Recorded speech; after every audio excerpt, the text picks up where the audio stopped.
There. Well, joining me now is Simon Cooper, Chief Executive of the travel firm On the Beach. Simon, thanks so much for talking to us this lunchtime. We've heard from aviation bosses.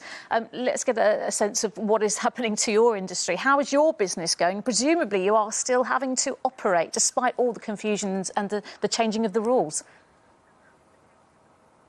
Yeah, in actual fact, we took a decision about 4 weeks ago to take holidays off sale until the end of August for the very fact that we didn't want to add to the chaos and disruption for customers. I think per your earlier correspondent, traffic lights don't work because they change every 3 weeks. Obviously, they're based on data.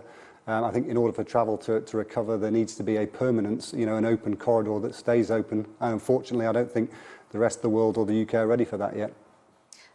What would getting a travel corridor between us and the US do? Would that help? Well, of course it would help, but only if it sustains. There's not much point in having a travel corridor where, the data moves in the wrong direction and then the corridor closes. That's no better than the traffic lights. A lot of criticism about this traffic light system, hasn't there? What would you ideally like to hear from the government at this stage? What do you need to hear from them?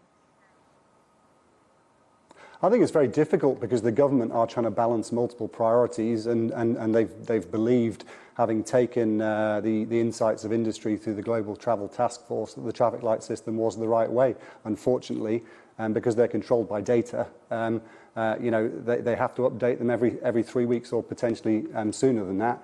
And I think, as we've seen from summer 2020, the flow of passengers through international travel in itself affects the data, which then affects the traffic lights. So very, very difficult. I think a permanent solution will come, but it's just we're not yet in a position where that permanent situation can sustain. All right, Simon Cooper from On the Beach, a travel firm. Thank you very much for joining me this lunchtime.